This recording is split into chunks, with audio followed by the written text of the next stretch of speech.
Renal function test. Renal function টেস্টের তাহলে routine examination হতে ফিজিক্যাল এক্সামিনেশন। ফিজিক্যালের ভিতরে কি অ্যামাউন্ট দেখবি, কালার মেনে থাকে স্ট্র, অর্ডার থাকে একটা পাঞ্জেন্ট অর্ডার, অ্যাপিয়ারেন্স থাকে ক্লিয়ার, সেডিমেন্ট অ্যাবসেন্ট থাকে, স্পেসিফিক গ্র্যাভিটি থাকে 1.010 থেকে 1.020। এবার হচ্ছে কেমিক্যালে কি দেখবি, পিএইচ দেখবি, পিএইচ কীভাবে দেখবি লিটমাস পেপারের মাধ্যমে। তারপরে প্রোটিন কীভাবে দেখবি, হিট কোয়াগুলেশন টেস্ট। সুগার কীভাবে দেখবি, বেন্ডিং টেস্ট। তারপর ব্লাড কীভাবে দেখবি, অর্থোটোলোটিন টেস্ট। কিটোন বডি কীভাবে দেখবি, রোথেরাস টেস্ট। এগুলোই। তারপর হচ্ছে বাইল সল্ট কীভাবে দেখবি, হেজ সারফেস টেনশন টেস্ট। এটা হলো ফিজিক্যাল। তারপর হচ্ছে কেমিক্যাল। আর মাইক্রোস্কোপে কী কী আছে, ওই যে সেল আর cast. Cell epithelial cell, RBC, pus cell. কাস্টের ভিতরে কী আছে, হাইলিন কাস্ট, গ্রানুলার কাস্ট। আর ব্লাডের ভিতরে কী দেখবি, ব্লাডের ভিতরে হচ্ছে ক্রিয়েটিনিন লেভেল দেখবি।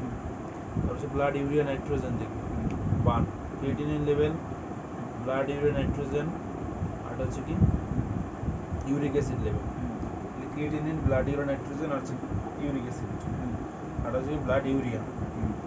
আর ক্লিয়ারেন্স টেস্টের ভিতরে কী কী আছে, creatinine clearance test, urea clearance test, inulin clearance test. আর হচ্ছে গ্লোমেরুলার ফিল্ট্রেশনের জন্য দেখি eGFR, estimated GFR.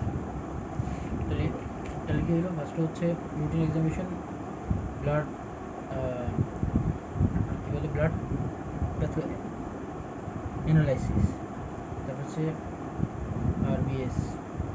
RBC clearance test, আর test for glomerular function. Function. এরপর দেখ রুটিন এক্সামিনেশন মধ্যে হচ্ছে ফিজিক্যাল, কেমিক্যাল আর হচ্ছে মাইক্রোস্কোপ।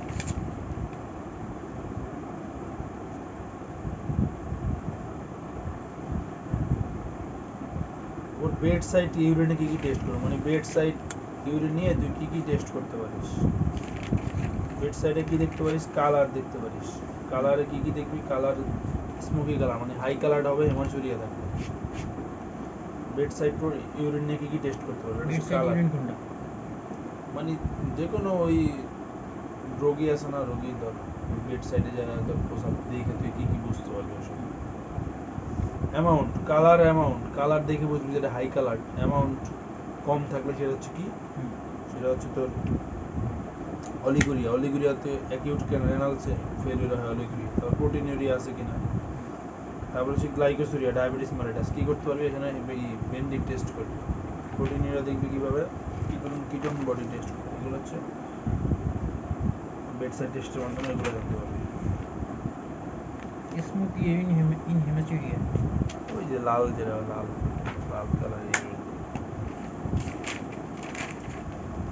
এবার হচ্ছে অ্যানুরিয়া, মানে কি যদি 400 ml এর, অ্যানুরিয়া মানে 100 ml এর কম যদি হয় ইউরিন পার ডেতে, আর অলিগুরিয়া 400 ml এর কম যদি হয় পার ডেতে। তাই অলিগুরিয়ার কজ কি আছে, যে কোনো কিছু আসলে যে প্রি রেনাল, রেনাল আর পোস্ট রেনাল, এই তিনটা জিনিস আসে বলবে।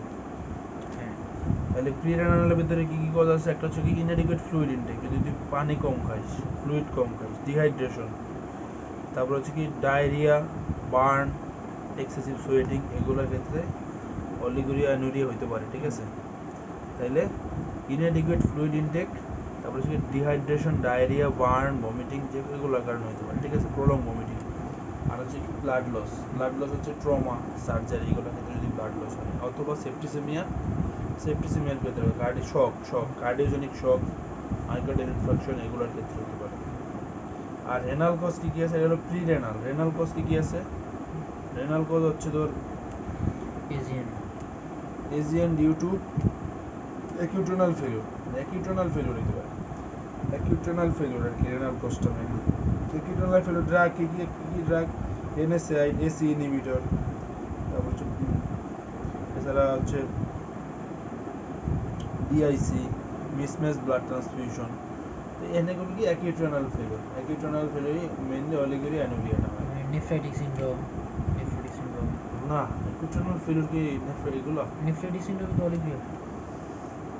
অলিগুরিয়া হইতে পারে, নেফ্রাইটিক সিনড্রোম হইতে পারে, অ্যাকিউট রেনাল ফেলিউর বলে দিই বিশেষ। আর ড্রাগসের কারণে হয়, এছাড়া পোস্ট রেনাল হচ্ছে পিইউসি, পোস্টাইটিস, সিস্টাইটিস, ইউরেথ্রাইটিস। এর পড়ছিলাম একবার। ক্যালকুলাই হবে। তারপর হচ্ছে কি সার্জারি, ঠিক আছে, পেলভিক ম্যালিগন্যান্সি এগুলোর কারণে হতে পারে। পোস্টাইটিস, সিস্টাইটিস, সিস্টাইটিস ইউরোথ্রাইটিসের কারণে ই হয়, অলিগুলি হয়। অবশ্যই হ্যাঁ হবে না, হবে না। তারপর হচ্ছে ক্যালকুলাই ইন্ডা মামা হয় অলিগুলি কি হয় পোস্টাইটিসে? কেন পোস্টাইটিস অলিগুলি হবে? পোস্টাইটিস, সিস্টাইটিস, ইউরোথ্রাইটিস এগুলা কি অলিগুলি হয়? এগুলোর থেকে যদি তোর সব জায়গায় এক জিনিস মারতে চাইস না।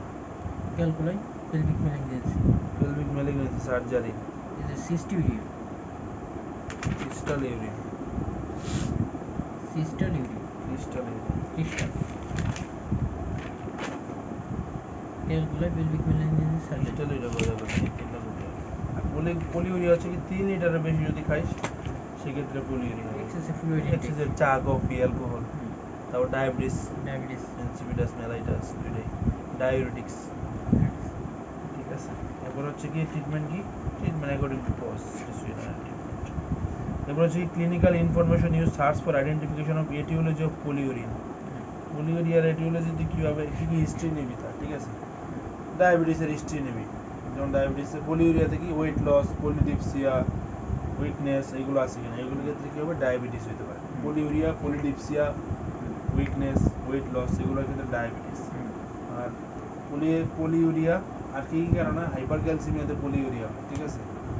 হাইপার ক্যালসিমিয়াতে পলিউরিয়া হয়, সেক্ষেত্রে কি পলিডিপসিয়া, অ্যাবডোমিনাল পেইন আছে কিনা, ডায়াবেটিক্স ট্রাগের হিস্ট্রি আছে কিনা, তারপর হচ্ছে কি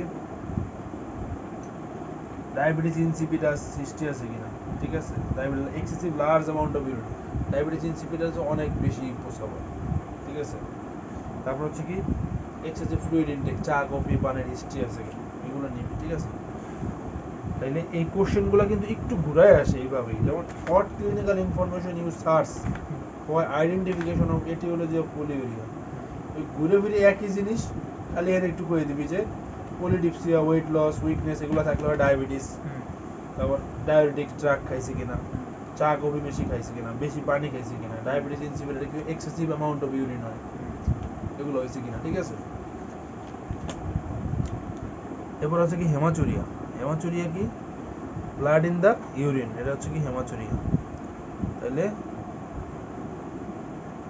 এক্সেসিভ লার্জ অ্যামাউন্ট ইউরিন, এটা ডায়াবেটিস ইনসিপিটাস, অনেক ইউরিন হয়, এক্সেসিভ অ্যামাউন্ট অফ ইউরিন। আর হেমাচুরিয়া হচ্ছে কি ব্লাড ইন দ্য ইউরিন, ঠিক আছে। এটা হচ্ছে তোর হেমাচুরিয়া, দেখ haematuria is the presence of red blood cell in the urine due to bleeding from kidney or urinary tract. তাহলে red blood cell in the urine due to bleeding from kidney or urinary tract, এটা হচ্ছে কি macroscopic hematuria, এটা হচ্ছে কি microscopic hematuria. একটা hematuria চোখে দেখা যায়, একটা চোখে দেখা যায়। Blood present in urine is called haematuria. আচ্ছা, এরপর হচ্ছে কি হেমাচুরিয়ার কজ কি কি আছে, এলো প্রিরেনাল, রেনাল, পোস্ট রেনাল। রেনালে সব কিছুতে এই তিন ভাগে ভাগ হয়ে যাবে। তাহলে প্রিরেনাল কি আছে, ব্লিডিং ডিসঅর্ডার, যেমন ওই যে আইটিপি, হেমোফিলিয়া, ব্লিডিং ডিসঅর্ডার যেগুলো, হেমোফিলিয়া তো কোয়াগুলেশন ডিসঅর্ডার, তাহলে ব্লিডিং ডিসঅর্ডারে হবে আইটিপি। তারপর হচ্ছে অ্যান্টিকোয়াগুলেন্ট ড্রাগ যদি খাইস তাহলে ব্লিডিং হবে। এরপর হচ্ছে রেনাল ওই যে এজিএম, পাইলোনেফ্রাইটিস, তারপর হচ্ছে রেনাল স্টোন হইতে পারে, ঠিক আছে। রেনাল টিউবারকুলোসিস, রেনাল নিউপ্লাজম হইতে পারে। রেনাল নিউপ্লাজমে পেইনলেস হবে, পেইনলেস হেমাচুরিয়া হবে, ঠিক আছে। রেনাল স্টোন এগুলো। তারপর হচ্ছে তোর কি পোস্ট রেনাল কি কি আছে, ইউরেটারিক স্টোন, ঠিক আছে। ইউরিনারি ব্লাডারে সিস্টাইটিস, এনে তুই সিস্টাইটিস কইতে পারিস, পিউসি মেরে দিয়ে দিব এই জায়গায়, পোস্টাইটিস, সিস্টাইটিস, এনে তুই দেখবি এই রেনালের বাইরে কি কি আছে, ইউরেটার আছে। ইউরেটারে যদি স্টোন হয়, স্টোন হইলে সেখান থেকে ব্লিডিং হইতে পারে, ব্লিডিং হবে। এইভাবে তোর ওইভাবে ওই গদপদা সব মারলে হবে না। স্টোন হইতে পারে, নিউপ্লাজম হইতে পারে ইউরেটারে। তাহলে রেনালের বাইরে আছে এগুলো, ureter, urinary bladder, prostate, urethra, ঠিক আছে। এগুলার প্যাথোলজি হবে। তাহলে ইউরেটারে কি হবে, স্টোন হবে। আর নিওপ্লাজম হতে পারে। ইউরিনারি ব্লাডার কি হবে সিস্টাইটিস, এখানেও টিউমার নিওপ্লাজম হতে পারে, টিউবারকুলোসিস হতে পারে, প্রোস্টেটে বিইপি কার্সিনোমা, আর ইউরেথ্রায় কি হবে ট্রমা ইনফেকশন টিউমার। ঠিক আছে, আর পেইন দিয়ে যদি painless haematuria, painful haematuria. Painful কি আছে ইউটিআইতে যেটা হয়, ক্যালকুলাইতে যেটা হয়, রেনাল ক্যালকুলাই অবস্ট্রাকশন, এগুলোতে মেইনলি পেইনফুল হয়, আর বাকি সবই হচ্ছে পেইনলেস। ঠিক আছে, রিনাল যদি তো পেইনফুল আর পেইনলেস চায়, পেইনফুল হেমাচুরিয়া কি হয় ইউটিআইতে হয়, আর রেনাল ক্যালকুলাই যদি হয়, রেনাল ক্যালকুলাইতে একটা স্পাইক ক্যালকুলাই থাকে, ওইটা হচ্ছে তোর ওই রেনাল ফিল্টারে ইরিটেশন করলে ওই ব্লাড ভেসেল থেকে ব্লাড বের হয়, হয়, এটাতে পেইনফুল হয়। ঠিক আছে, এটা এবার হচ্ছে how will you manage the case of haematuria. Haematuria কিভাবে তুই পেশেন্টকে ম্যানেজ করবি, তাইলে এখানে ম্যানেজমেন্ট যেহেতু চাইছে, ম্যানেজমেন্টের ক্ষেত্রে কি কি হয়, একবার হিস্ট্রি থেকে শুরু করে sign symptom investigation treatment, management চাইলেই ভাবি। তাইলে একটা পেশেন্ট আসছে 55 বছরের পেশেন্ট, হেমাচুরিয়া নিয়ে আসছে। ঠিক আছে, কিভাবে তুই তারে ম্যানেজ করবি, ইনভেস্টিগেট করবি। ঠিক আছে, তাইলে প্রথমে হিস্ট্রি নিবি, কত ট্রমার হিস্ট্রি আছে কিনা, মানে কোনো ব্যথা পাইছে কিনা কিডনির দিকে অথবা ইউরেথ্রা ইউরেটার এই সব রিজনে কোনো ট্রমার হিস্ট্রি আছে কিনা, ইনফেকশনের হিস্ট্রি আছে কিনা। ঠিক আছে, অকুপেশন যেমন কেমিক্যাল ইন্ডাস্ট্রিতে কাজ করে কিনা, সেক্ষেত্রে ইউরেথ্রাল ক্যান্সার হয়। ঠিক আছে, তারপর হচ্ছে কি ফ্যামিলি হিস্ট্রি, রেনাল ডিজিজের কোনো ফ্যামিলি হিস্ট্রি আছে কিনা, এজিএন মানে স্কিন ইনফেকশন হয়েছে কিনা, স্কিন ইনফেকশন হয়তো এজিএন হয়। তারপর হচ্ছে অ্যান্টিকোয়াগুলেন্ট ড্রাগ খায় কিনা, মিনিস্ট্রেশনের হিস্ট্রি নিবি, এগুলো। ঠিক আছে, এই হিস্ট্রি নিবি, ট্রমা ইনফেকশন, তারপর হচ্ছে অকুপেশনাল হিস্ট্রি নিবি, ফ্যামিলি হিস্ট্রি আছে কিনা রেনাল ডিজিজের এটা নিবি, তারপর হচ্ছে তোর ওই যে অ্যান্টিকোয়াগুলেন্ট ড্রাগ খায় কিনা, তারপর হচ্ছে কি মিনিস্ট্রেশন হিস্ট্রি ঠিক আছে কিনা, স্কিন ইনফেকশন আছে কিনা এটা এজিএন বোঝার জন্য, তারপর হচ্ছে কি আলসার, স্কিন র্যাশ, ওই যে কানেকটিভ টিস্যু ডিসঅর্ডার হিস্ট্রি আছে কিনা এসএল এর ক্ষেত্রে। ঠিক আছে, আর এখানে কি থাকবে সিমটম, ইউটি এর ক্ষেত্রে কি থাকবে, পেইন থাকবে, ফিভার থাকবে। ঠিক আছে, কানেকটিভ টিস্যু এই যে ফ্রিকোয়েন্সি থাকবে, আর্জেন্সি থাকবে, ডিজুরিয়া থাকবে ইউটি এর ক্ষেত্রে। আর রেনাল টিবির ক্ষেত্রে কি থাকবে, রেনাল টিবির ক্ষেত্রে থাকবে ফিভার। তাহলে সিমটম কি কি থাকবে এক এক এর ক্ষেত্রে একরকম। যদি ইউটিআই দিয়ে হেমাচুরিয়া হয় তাহলে থাকবে কি ফিভার থাকবে, ফিভার উইথ চিলচান মানে হাই গ্রেড ফিভার থাকবে ইউটিআই, সাথে কি থাকবে ফ্রিকোয়েন্সি আর্জেন্সি অফ ইউরিন, ডিউরিয়া থাকবে এগুলো।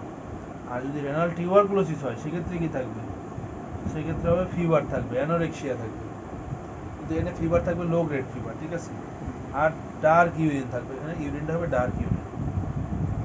আর ইউরেটারিক স্টোন হলে কি হবে, কোলিকি পেইন থাকবে, আর রেনাল স্টোন হলেও লয়েন পেইন থাকবে। সিমটমস হচ্ছে যদি রেনাল টিউবারকুলোসিস সেটা হচ্ছে dark urine, pain, anorexia, fever, weight loss, যে কোনো টিউবারকুলোসিস হইলে ওয়েট লস হবে, আর লো গ্রেড ফিভার থাকবে। টিউবারকুলোসিস মানে low grade fever, weight loss এগুলো হবে, অ্যানোরেক্সিয়া। আর আর ইউটিআই তো জানিসই, fever with chills and rigor, high grade fever থাকবে, ভমিটিং, ফ্রিকুয়েন্সি আর্জেন্সি, ইউরিন, প্রস্রাবে জ্বালা পোড়া থাকবে, ডিজিউরিয়া এগুলো, তাহলে ইউটিআই। আর কি ইউরিটারিক স্টোনে হয়, তাহলে ইউরিটারিক স্টোনে তো লয়েন পেইন হবে, পেইন অবশ্যই হবে, ইউরিটারিক স্টোনে তো খোঁচা লাগার কারণেই তো রক্ত বের হয়েছে, তাহলে এখানে পেইন থাকবে, লয়েন পেইন, ইউরিটারিক স্টোন অথবা রেনাল স্টোন সবগুলোতেই পেইন এবং পেইন থাকবে। ঠিক আছে, লয়েন পেইন থাকবে। তারপরে যদি হয় নিউপ্লাজম দিয়ে হয় তাহলে হচ্ছে কি ওয়েট লস হিস্ট্রি থাকবে, ওয়েট লস, অ্যানোরেক্সিয়া, এগুলো একটা মাস পাইতে পারিস। ঠিক আছে, কিডনিতে মাস পাইতে পারিস, অ্যাবডোমিনাল মাস উইথ হাইপারটেনশন, সেক্ষেত্রে কি পলিসিস্টিক কিডনি ডিজিজ হতে পারে, ব্লিডিং, স্পন্টেনিয়াস ব্লিডিং, যে কোনো সাইড থেকে ব্লিডিং ডিসঅর্ডার হতে পারে, জয়েন্ট পেইন, স্কিন র্যাশ, এগুলো থাকলে ওই যে এসএলই। তাহলে এটা হলো সিমটম। সাইন কি কি আছে, ওই যে সাইনে হচ্ছে ক্যাকেক্সিয়া থাকতে পারে, এনিমিয়া থাকতে পারে, ফিভার থাকতে পারে, এই যে স্কিন ইনফেকশনের মার্ক থাকতে পারে, স্কিন ইনফেকশন মার্ক কি দিয়ে, এজিএন দিয়ে, অ্যানিমিয়া থাকতে পারে। ঠিক আছে, ক্যাকেক্সিয়া থাকতে পারে, হাই ব্লাড প্রেশার, যেমন পলিসিস্টিক কিডনি ডিজিজে হাই ব্লাড প্রেশার থাকবে, তারপর আইটিপি দিয়ে যদি হয় তাহলে পারপুরা থাকবে, তারপর হচ্ছে এই যে রেনাল যদি লয়েন পেইন হয়, যদি মানে স্টোন দিয়ে হয় তাহলে পেইন থাকবে, এখানে টেন্ডারনেস থাকবে, এগুলাই। রেনাল মাস থাকলে কিডনি পালপেবল হবে। তাইলে এখানে ইনভেস্টিগেশন কি দিবি? ইউরিন আরএমএ দিবি, তারপর হচ্ছে আরবিসি, সিবিসি, মানে mid stream urine, culture of the mid stream urine. Mid stream urine এটা দিয়ে কি করে, এই যে অর্গানিজমটা দেখে mid stream urine, mid stream clean catch urine, এটা মাইক্রোবায়োলজিতে বলছিস না? কালচার করে ইউটিআই ক্ষেত্রে mid stream clean catch urine. তারপর কি দেখে? Bleeding time, clotting time, X-ray of KUB, renal ultrasound, IVU, ওই যা আছে সব, রেনাল বায়োপসি, প্যারেগনেন্সি হলে বায়োপসি নিতে পারে, সিস্টোস্কোপি, এগুলাই। ট্রিটমেন্ট কি অ্যাকর্ডিং টু কজ, যে কজ হবে সেটা। এরপর হচ্ছে কি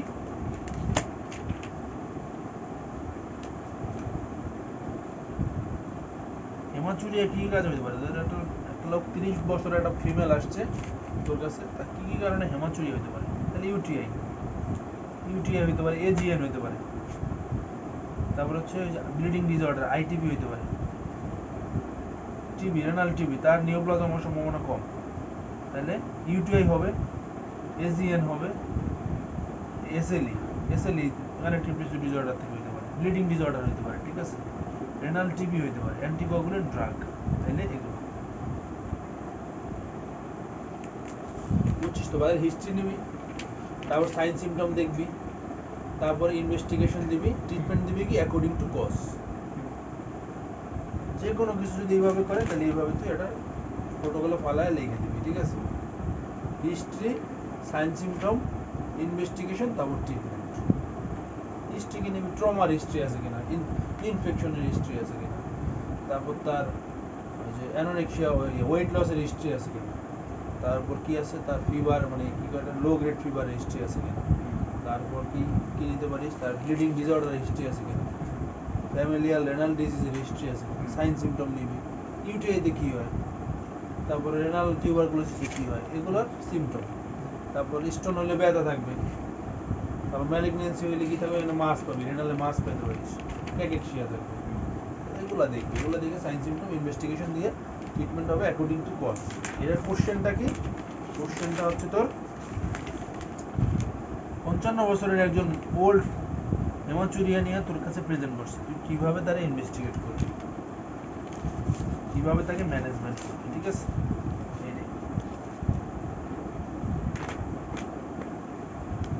কোশ্চেনগুলো অনেকটা এইভাবেই আসে। এবার হচ্ছে কি ডিসপ্রোটিনিউরিয়া।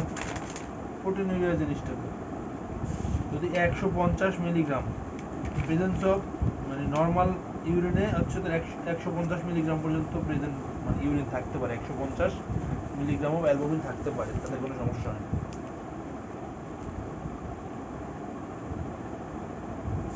হিট কোয়াগুলেশন টেস্টে এটা ধরা পড়ে না, এর বেশি হইলে হিট কোয়াগুলেশন টেস্টে ধরা পড়ে না, পড়ে 150 পর্যন্ত থাকলে, 150 মিলিগ্রাম থাকলে, এরপর এই পর্যন্ত থাকলে হিট কোয়াগুলেশন টেস্টে ধরা পড়ে না। এটা হলো মাইক্রো অ্যালবুমিনেরিয়া বলা হয়। আর ম্যাসিভ প্রোটিনিউরিয়ার কজ কি কি আছে তো জানিস? ম্যাসিভ প্রোটিনিউরিয়া হচ্ছে নেফ্রোটিক সিনড্রোম, তারপর হচ্ছে যে অ্যামাইলোইডোসিস, এই যে তাহলে ম্যাসিভ প্রোটিনিউরিয়ার কজ কি কি আছে? যদি 3.5 গ্রামের বেশি অ্যালবুমিন পাস করে 24 ঘন্টায়, 3.5 গ্রামের বেশি, তখন সেটা বলা হয় ম্যাসিভ প্রোটিনিউরিয়া। তাহলে ম্যাসিভ প্রোটিনিউরিয়া কি কারণে? Nephrotic syndrome, amyloidosis, multiple myeloma, toxaemia. Nephrotic syndrome main cause হলো nephrotic syndrome, amyloidosis, multiple myeloma.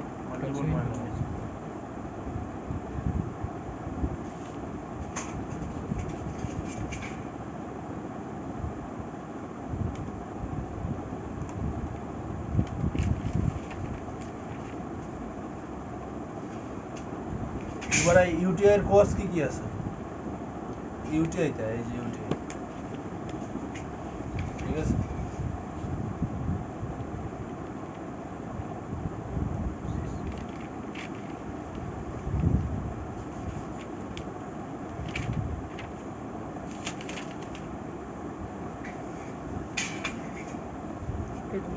ব্যাকটেরিয়ার ইনফেকশন, ইনফেকশন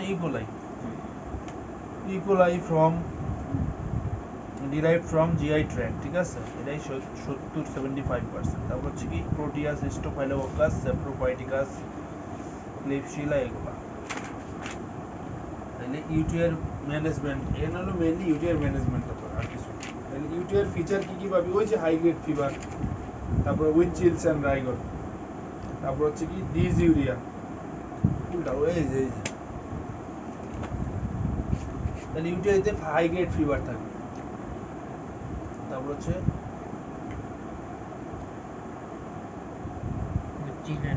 এই যে এখানেই তো আছে, লেখাই আছে নিচে। তারপর ডিসইউরিয়া, ফ্রিকোয়েন্সি, আর্জেন্সি, ঠিক আছে, হেমাচুরিয়া, এগুলা থাকবে। ডিসইউরিয়া, ফ্রিকোয়েন্সি, আর্জেন্সি, হেমাচুরিয়া। ডিসইউরিয়া মানে কি? পেইনফুল, প্রস্রাব করার সময় জ্বালা পোড়া হবে। আর আর্জেন্সি মানে কি? মানে রাখতে পারবে না, মানে প্রস্রাব আসলে তার সাথে সাথে করতে হবে, ধরে রাখতে পারবে না, মনে হয় যে একবারে সেই বেগ। আর ফ্রিকোয়েন্সি মানে কি? বেশি বেশি প্রস্রাব ধরবে, ঠিক আছে। সাথে হেমাচুরিয়া থাকবে। আর পেইনও থাকতে পারে। লয়েন পেইন থাকলে কি হবে? এটা বুঝতে হবে যে তোর এখানে পাইলোনেফ্রাইটিস হয়েছে। লয়েন পেইন থাকলে পাইলোনেফ্রাইটিস হতে হবে। তাহলে এটা হচ্ছে তোর ক্লিনিক্যাল ফিচার।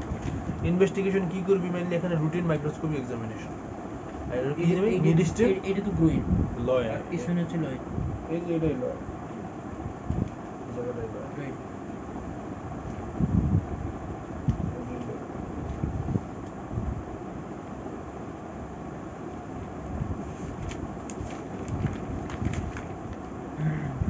মাইক্রোস্কোপি এক্সামিনেশন দেব। কালচার, ইউরিন আরএমই দিবে। Culture of the midstream clean catch urine, blood culture, renal ultrasound, শেষ। ট্রিটমেন্ট কি দিবে? দেখ, তাইলে যদি সিস্টাইটিস হয় সেক্ষেত্রে ফার্স্ট চয়েস কি? ট্রাইমিথোপ্রিয়াম আর নাইট্রোফিরান্টোইন, এই দুইটা জিনিস। সিস্টাইটিস হলে কি দিবি? যা বাবা চলে যা, তবে মারতে চাচ্ছি। সিস্টাইটিস হলে দিবি, সিস্টাইটিস হলে ফার্স্ট চয়েস অফ ড্রাগ কি? ট্রাইমিথোপ্রিয়াম আর নাইট্রোফিরান্টোইন। সিস্টাইটিস হলে, সিস্টাইটিস হলে। আর পাইলোনেফ্রাইটিস হলে ফার্স্ট চয়েস অফ ড্রাগ কি? ওই যে সিপ্রোফ্লক্সাসিন। পাইলোনেফ্রাইটিসের সংজ্ঞাটা কি? পাইলোনেফ্রাইটিস হচ্ছে যদি রেনাল কিডনিতে যদি ইনফেকশন হয় সেটা হচ্ছে পাইলোনেফ্রাইটিস উইথ পাস। কিডনিতে ইনফেকশন হলে পাইলোনেফ্রাইটিস। রেনাল ইনফেকশনই হচ্ছে পাইলোনেফ্রাইটিস। আর সিস্টাইটিস কি? Bladder infection. তাহলে সিস্টাইটিস হলে দিবি কি? নাইট্রোফুরান্টোইন, ট্রাইমিথোপ্রিয়াম। আর পাইলোনেফ্রাইটিস যদি সাসপেক্ট করিস তাহলে কিভাবে বুঝবি যেটা পাইলোনেফ্রাইটিস হইতে পারে? লয়েন পেইন থাকবে, টেন্ডারনেস থাকবে, ঠিক আছে। আর সিস্টাইটিস হলে সুপ্রাপিউবিক টেন্ডারনেস থাকবে। সুপ্রাপিউবিক টেন্ডারনেস থাকবে, এই জেনে লেখাই আছে, টেন্ডারনেস থাকবে। আর লয়েন পেইন থাকবে কিসে? পাইলোনেফ্রাইটিস। তুই সিস্টাইটিস সাসপেক্ট করলে কি দিবি? ট্রাইমিথোপ্রিয়াম আর নাইট্রোফুরান্টোইন, এটা হচ্ছে ফার্স্ট চয়েস অফ ড্রাগ। আর পাইলোনেফ্রাইটিসে কি দিবি? ওই যে সিপ্রোফ্লক্সাসিন, সেফুরক্সিম, সেফালেক্সিন আর সিপ্রোফ্লক্সাসিন, এটা হচ্ছে ফার্স্ট চয়েস। আর সেকেন্ড চয়েস হচ্ছে কি? সেফুরক্সিম। তাহলে সিপ্রোফ্লক্সাসিন, সেফালেক্সিন দুটো হচ্ছে ফার্স্ট চয়েস পাইলোনেফ্রাইটিসে। এপিডিডাইমোরকাইটিসে কি? সিপ্রোফ্লক্সাসিন, এগুলো। আর প্রোস্টেটাইটিসে কি দিবি? ওই যে সিপ্রোফ্লক্সাসিন আর ট্রাইমিথোপ্রিয়াম। তাইলে মেইনলি সিস্টাইটিস আর পাইলোনেফ্রাইটিস, সিস্টাইটিস আর পাইলোনেফ্রাইটিস কি? ট্রাইমিথোপ্রিয়াম আর হচ্ছে কি? নাইট্রোফুরান্টোইন। নাইট্রোফুরান্টোইন দিবি কি? 50 মিলিগ্রাম 6 আওয়ারলি, 50 মিলিগ্রাম 6 আওয়ারলি, 3 দিন দিবি, 3 দিন, ঠিক আছে। এরপর দিবি পাইলোনেফ্রাইটিস সাসপেক্ট করলে কি দিবি? সিপ্রোফ্লক্সাসিন দিয়ে দিলি 500 মিলিগ্রাম 12 আওয়ারলি, 7 দিন, বাস, শেষ।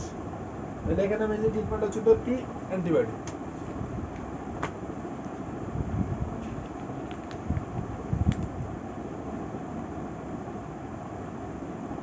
আর ইউটিআই ক্ষেত্রে একটা জিনিস আছে, এটা রিল্যাপস আর রিইনফেকশন, এই জিনিস দুইটা। ইউটিআই ক্ষেত্রে রিল্যাপস কি? If infection by the same organism, যদি সেম অর্গানিজম দিয়ে 7 দিন অ্যান্টিবায়োটিক থেরাপি কমপ্লিট করার 7 দিনের ভিতরে যদি আবার ওই সেম অর্গানিজম দিয়ে ট্রিটমেন্ট মানে ইনফেকশনটা হয়, সেটা বলা হয় রিল্যাপস।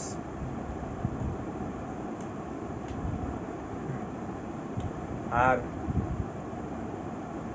14 দিনের ভিতরে মানে অ্যান্টিবায়োটিক থেরাপি কমপ্লিট করার 14 দিনের ভিতরে যদি সেম অথবা ডিফারেন্ট যে কোনো অর্গানিজম দিয়ে যদি 14 দিনের ভিতরে আবার ইনফেকশন হয়, তাইলে 14 দিনের পরে আর কি, 14 দিন পরে যদি আবার ইনফেকশনটা হয় সেটাকে বলা হয় কি রিইনফেকশন। রিল্যাপসটা কি, যদি তুই অ্যান্টিবায়োটিক থেরাপি কমপ্লিট করার 7 দিনের ভিতরে ওই সেম অর্গানিজম দিয়ে যদি আবার হয় ইনফেকশন, সেটাকে বলা হয় relapse.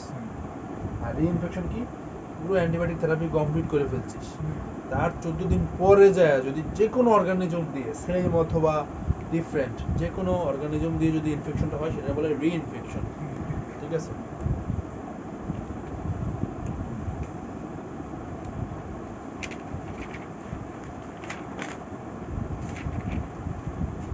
ইউটিআইতে UTI choice of drug তো বুঝছিস, সিস্টাইটিসে হলো টাইমিথোপ্রিয়াম আর নাইট্রোফুরান্টয়েড, আর পোস্ট পাইলোনেফ্রাইটিসে সিপ্রোফ্লক্সাসিন সেফালেক্সিন। আরটা কি, আরটা হলো তো এটা হলো ফার্স্ট চয়েস অফ ড্রাগ, আর একটা আছে সেভুরক্সিন সেকেন্ড চয়েস। এই দুইটাই না, এই সিস্টাইটিস আর এই যে পাইলোনেফ্রাইটিস, এই যে অ্যাকুট পাইলোনেফ্রাইটিসে ওই সেম জিনিস লিখে দিবি। এখানে কি থাকবে, লয়েন পেইন থাকবে, ফিভার আর tenderness over the renal angle. এই যে পাইলোনেফ্রাইটিসে কি থাকবে, লয়েন পেইন থাকবে।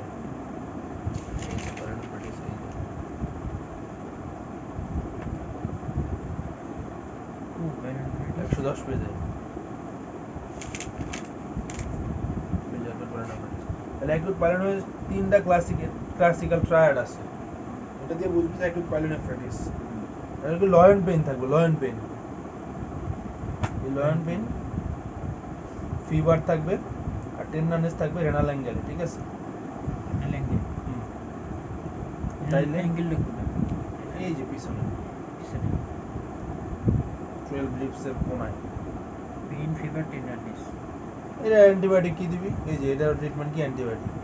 অ্যান্টিবায়োটিক ওই যে ওগুলো সেফালেক্সিন, সেপ্রোফ্লক্সাসিন, সেফুরক্সিন। ঠিক আছে? সিপ্রোফ্লক্সাসিন আর এই ইনভেস্টিগেশন ওই সেম ইনভেস্টিগেশন। ঠিক আছে? ওই সেম ইনভেস্টিগেশন ইউটিআইতে যে ইনভেস্টিগেশন দিছিস ওই ক্ষেত্রেও সেম ইনভেস্টিগেশন হবে। ইয়েস। এরপরে আছে এজিএন। এজিএন জিনিসটা তো একবারে সুন্দরভাবে মনে আছে। এজিএন এর সিমটম কি পাবে, মিক্সুলেশন, স্ক্যান ডিমিক্সুলেশন থাকবে, হাই কালার ইউরিন থাকবে, আর এটা হচ্ছে কি generalised body swelling, puffy face থাকবে। আর কি পাবি, এখানে হাই ব্লাড প্রেশার পাবি, ইডিমা পাবি, আর স্ক্রিন স্ক্র্যাচ মার্ক থাকবে। কারণ এখানে এজিএনটা হয় কিভাবে, কিন্তু স্ট্রেপ্টোকক্কাস ইনফেকশন মাধ্যমে তো ওটা হওয়ার 7 থেকে 14 দিন পরেই তো এই যে অ্যান্টিবডি তৈরি হয় ওটা দিয়েই তো তোর হচ্ছে তোর গ্লোমেরুলাসে এফেক্ট করে। তাইলে এটা সিমটম কি, ওই যে হাই কালার ইউরিন, স্ক্যান ডিমিক্সুলেশন আর বডি সোয়েলিং। ঠিক আছে? আর ইডিমা থাকবে, হাই ব্লাড প্রেশার থাকবে, এজিএন হাই ব্লাড প্রেশার থাকবে, but nephrotic syndrome high blood pressure কিন্তু থাকে। স্ক্র্যাচ মার্ক থাকবে স্কিনে। ঠিক আছে? স্ক্র্যাচ মার্ক মানে চুলকাইছে, স্কিন ইনফেকশন থেকে তো এটা হয়েছে, এটা মেনলি বাচ্চাদের হয়। আর এটা ইনভেস্টিগেশন কি দিবি, ইউরিন অ্যানালাইসিস, ওই যে ইউরিন আরএমই দিবি। তারপর হচ্ছে কি আরবিসি দিবি। ঠিক আছে? এনে অ্যানিমিয়া পাওয়া যাবে, নর্মোসাইটিক নর্মোক্রমিক অ্যানিমিয়া পাবে এখানে। তারপর হচ্ছে কি সেরাম ক্রিয়েটিনিন এখানে বেড়ে যেতে পারে, সেরাম ক্রিয়েটিনিন বেড়ে যেতে পারে। ঠিক আছে? ব্লাড ইউরিয়া, সেরাম ক্রিয়েটিনিন, সেরাম ইলেকট্রোলাইট এগুলো দিয়ে দিবি। ট্রিটমেন্ট কি এখানে, সল্ট অ্যান্ড ফ্লুইড রেস্ট্রিকশন। এটা ভালো করে দেখ ট্রিটমেন্ট এখানে অবশ্যই লিখতে হবে, salt and fluid restriction, diabetics, যেহেতু ইডিমা হয়েছে তাই ডায়াবেটিক্স দিবে। বুঝতে পারছি? তাহলে ট্রিটমেন্টটা কি, সল্ট অ্যান্ড ফ্লুইড রেস্ট্রিকশন। কারণ সল্ট এন্ড ফ্লুইড রেস্ট্রিকশন, কারণ কি এখানে তার অলিগুরিয়া হয়ে গেছে, অ্যানিউরিয়া হয়ে গেছে, এখানে অবশ্যই তার অ্যাকিউট রেনাল ফেলিওর ফিচার প্রকাশ পাইছে, তার অবশ্যই তার সল্ট অ্যান্ড ওয়াটার রেস্ট্রিকশন করতে হবে। তাই অলিগুরিয়া অ্যানিউরিয়া হয়ে গেছে না, তাই তুই প্রস্রাব না করে যদি তুই পানি খাওয়াইস তাইলে হবে কি, ফ্লুইড ওভারলোডে সমস্যা পড়বে না। এমনি তো হাইপার টেনশন, তারপরে অলিগুরিয়া অ্যানিউরিয়া হয়ে বসে আছে। তাইলে salt and water fluid restriction করতে হবে, তারপর ডায়োরেটিক্স দিতে হবে, ব্লাড প্রেশার বাড়ছে অ্যান্টি হাইপারটেনসিভ দিতে হবে, আর ডায়ালাইসিস লাগলে ডায়ালাইসিস করতে হবে, ঠিক আছে। আর ইলেকট্রোলাইট ইমব্যালেন্স থাকলে ইলেকট্রোলাইট ইমব্যালেন্স কারেকশন করতে হবে। এনি কমপ্লিকেশন যেমন এখান থেকে left ventricular failure, hypertensive encephalopathy পর্যন্ত হয়ে যেতে পারে, কারণ তাইলে তোর অবশ্যই ফ্লুইড রেস্ট্রিকশন করা লাগবে, ফ্লুইড অ্যান্ড সল্ট রেস্ট্রিকশন করাই লাগবে। আর অ্যান্টিবায়োটিক দিতে হবে, স্ট্রেপ্টোকক্কাস অ্যান্টিবায়োটিক দিতে হবে, ঠিক আছে। স্ট্রেপ্টোকক্কাসের ভিতরে অ্যান্টিবায়োটিক কোনটা সবচেয়ে বেশি কাজ করে, এটা হচ্ছে কি পেনিসিলিন, পেনিসিলিন দিবি 10 টেনের কোর্স অফ পেনিসিলিন। তাইলে এটা কি কি কত এজিএন এর জিনিসটা পুরোপুরি কত ওরকম এটা হচ্ছে high symptoms, scanty of urine হবে, তারপর হচ্ছে অলিগুরিয়া, তারপর হচ্ছে সাইনের মধ্যে আছে ইডিমা হবে, একটা সিমটম মধ্যে আরেকটা জিনিস কই দেব, জেনারেলাইজড বডি সোয়েলিং, তারপরে সাইনের ভিতরে কি কি আছে, তাহলে সিমটমস কি দুইটা, একটা হচ্ছে oliguria, high colour urine, high colour urine, এটা তো মাস্ট কই দেব, এটা না কইলে হবে না তো। হেমাচুরিয়া হবে না এখানে, হেমাচুরিয়া বললে হবে, হ্যাঁ হেমাচুরিয়া কইলে হবে, আর হেমাচুরিয়া অলিগুরিয়া হেমাচুরিয়া আর হচ্ছে কি সোয়েলিং ইডিমা। সিমটমস হচ্ছে মাইল্ড আর হাইপারটেনশন, এটা সিমটম না, এটা সাইন। সাইন হাইপারটেনশন হবে, তারপর হচ্ছে এডিমা হবে, তারপর হচ্ছে এগুলো হচ্ছে সাইন। স্ক্রিন স্ক্র্যাচ মার্ক থাকবে, স্ক্রিন স্ক্র্যাচ মার্ক। ইনভেস্টিগেশন তো ওই যে জেনারেল ওগুলো যা আছে দিয়ে দিবি, ক্রিয়েটিনিন দিবি, যেহেতু এখানে এজি মানে অ্যাকিউট রেনাল ফেলিউর হওয়ার সম্ভাবনা থাকে, ক্রিয়েটিনিন, ইলেকট্রোলাইট এগুলো সব দিবি, ইউরিয়া, ইলেকট্রোলাইট, তারপর হচ্ছে এএসও টাইটেট দিবি এখানে, কারণ কি ওই যে স্ট্রেপ্টোকক্কাল ইনফেকশনটা দেখার জন্য এএসও টাইটেট দিবি। এসও ডেটা এটা কত নাম্বার? একবার লাস্টে দেব এএসও টাইটেট।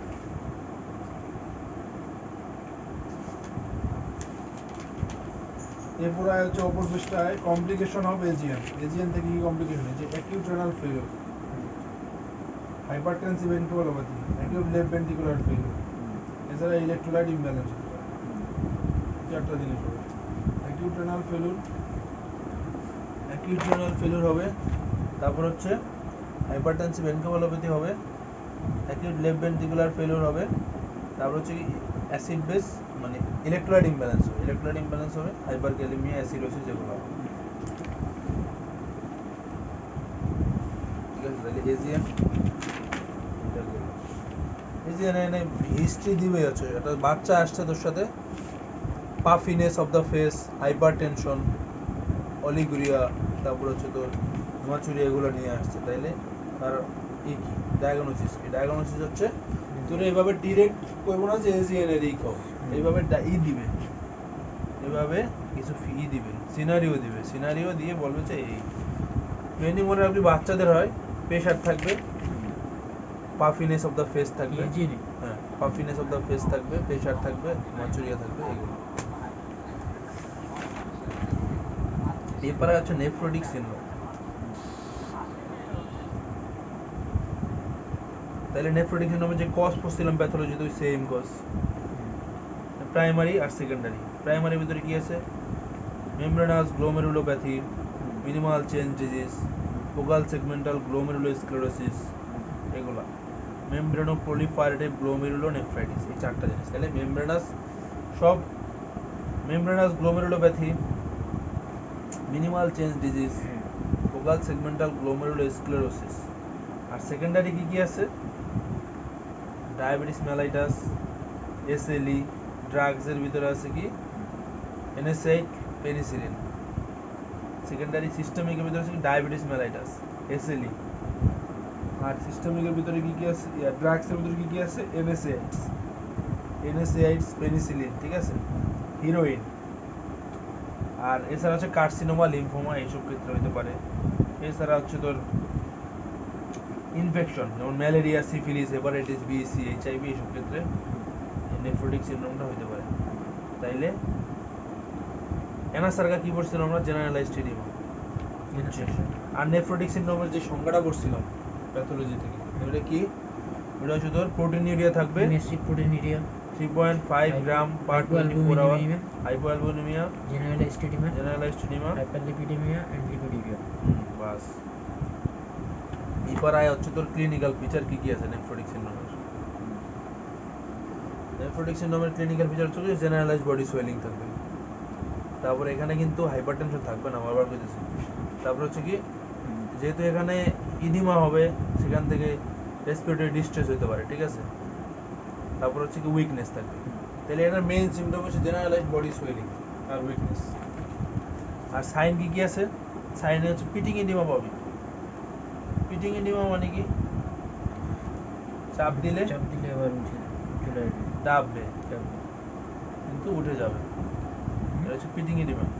আস্তে আস্তে আস্তে আস্তে উঠবে ওটি। আর এটা আছে চাপ দিলে উঠবেই না, ডাববেও না, উঠবেও না। এটা কি হয়? নন পিটিংই। নন পিটিং ফাইলেরিয়াসিস হয়। নন পিটিং ইডিমা কোথায় হয়? ফাইলেরিয়াসিস হয়। তাহলে এটা হচ্ছে পিটিং ইডিমা হবে। ব্লাড প্রেশার এখানে নর্মাল থাকে, এটা বারবার করে কইতেছি, ব্লাড প্রেশার এখানে নর্মাল থাকবে। আর এখানে এনিমিয়া থাকতে পারে, এখানে কিন্তু ওই হবে না, হেমাচুরিয়া হবে না।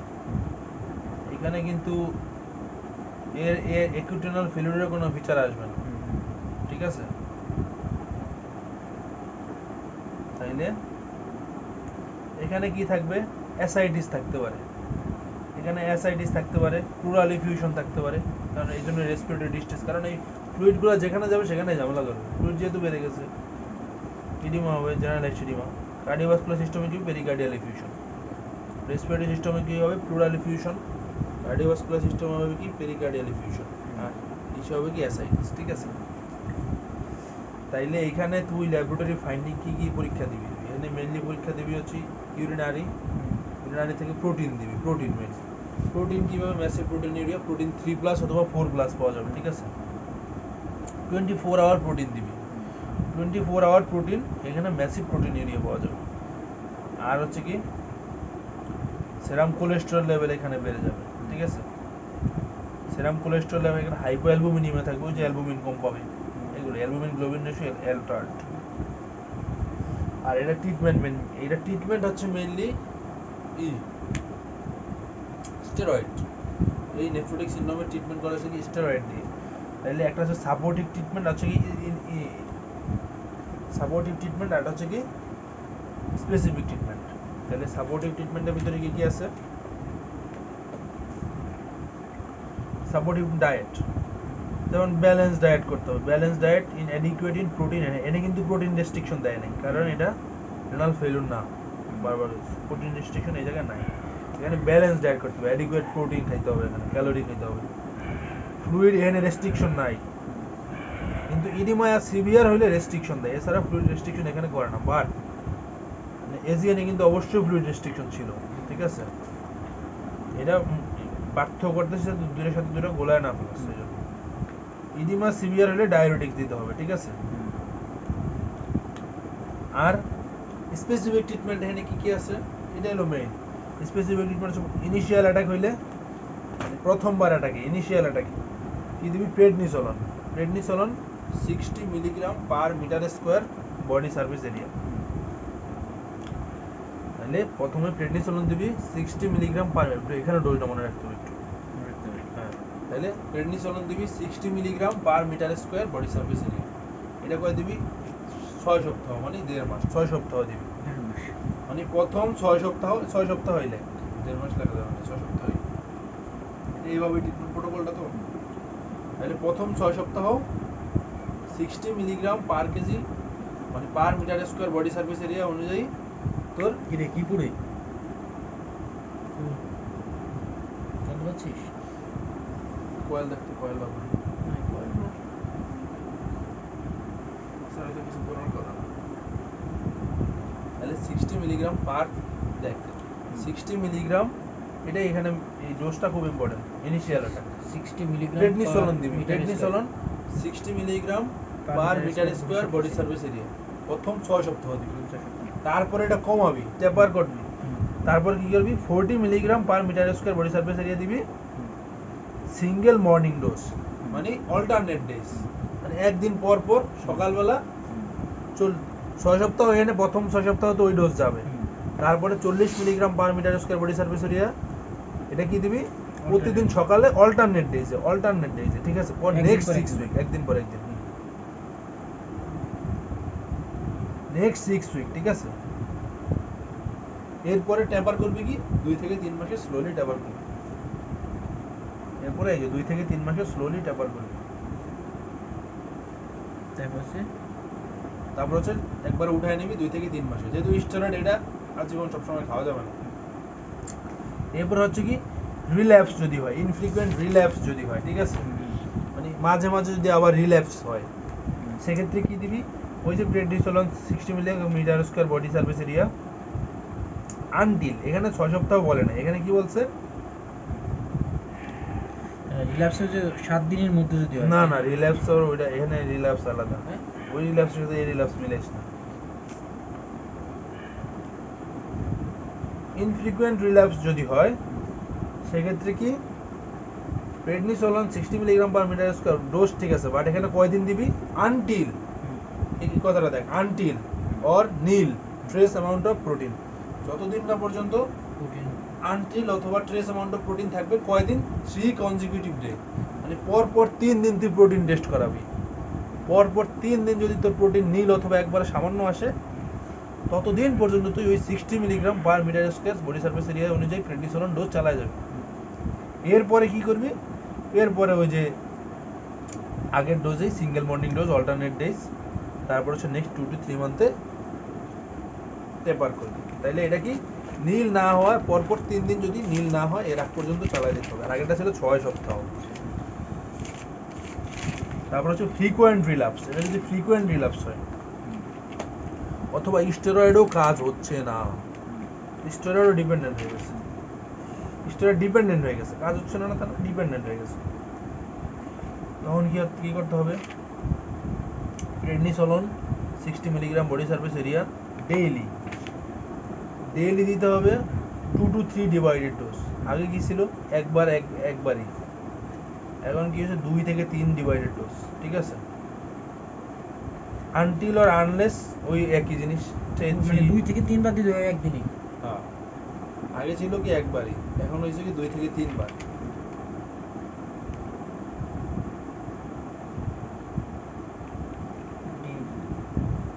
ডেইলি একবার, আর এখন 2 থেকে 3 ডিভাইডেড ডোজ,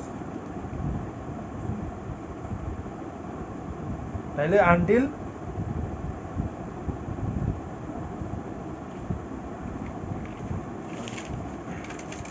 ওই 3 কনজিকিউটিভ ডে, তারপর ট্যাপার করবি। এখানে ট্যাপারটা একটু আলাদা, অন্যগুলো যেহেতু একটু আলাদা, কারণ এটা স্টেরয়েড ডিপেন্ডেন্ট, ডোজ একই ওই 60 milligram metre square per body surface area, 3 divided dose এটা কোয়া দরকার নেই এবার সময়, ঠিক আছে। তারপর হচ্ছে কি 3 কনজিকিউটিভ ডেজ দেওয়ার পর ট্যাপার করবি কি, এখানে ট্যাপারটা মনে রাখ, ট্যাপারটা হচ্ছে কি 0.5 থেকে 1 milligram per KG single morning dose in alternate days, এই ডোজে ট্যাপার করতে হবে নেক্সট 4 উইকে। তাহলে ইনিশিয়ালটা ছিল তাহলে এটা একটু ট্যাপার ডোজটা একটু দেখ, 0.5 থেকে 1 milligram per KG single morning dose next 4 week, alternate day next 4 week, 4 উইকে ট্যাপার করবি। এরপরে যদি ট্যাপার না হয়, এরপরে যদি কাজ না হয়, তাহলে কি দিবি, সাইক্লোফসফেট দিতে হবে, বাস।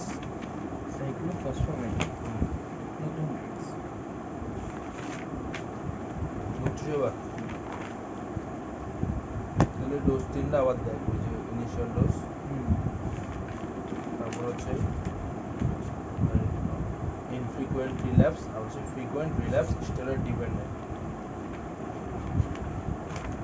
তারপরে হচ্ছে কি নেফ্রোটিক সিন্ড্রোমের কি কমপ্লিকেশন আছে, ইনফেকশন, যেহেতু এখানে হইতেছে, ইডিমা হয়েছে, এখানে ইনফেকশন হবে, ঠিক আছে। তারপর হচ্ছে কি হাইপার কোয়াগুলেবিলিটি, হাইপার কোলেস্টেরলেমিয়া হবে, এখানে হাইপার কোলেস্টেরলেমিয়া হবে, iron deficiency, anaemia, vitamin D deficiency. তাহলে এই আছে ইনফেকশন, হাইপার কোয়াগুলেবিলিটি হবে, হাইপার কোলেস্টেরলেমিয়া হবে, তারপর কি হবে, আয়রন ডেফিসিয়েন্সি, এনিমিয়া হবে।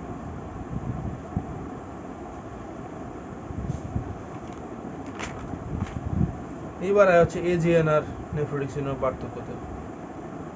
ইনফেকশন হতে পারে, হাইপার কোয়াগুলেবিলিটি হতে পারে, হাইপার ডিভিশন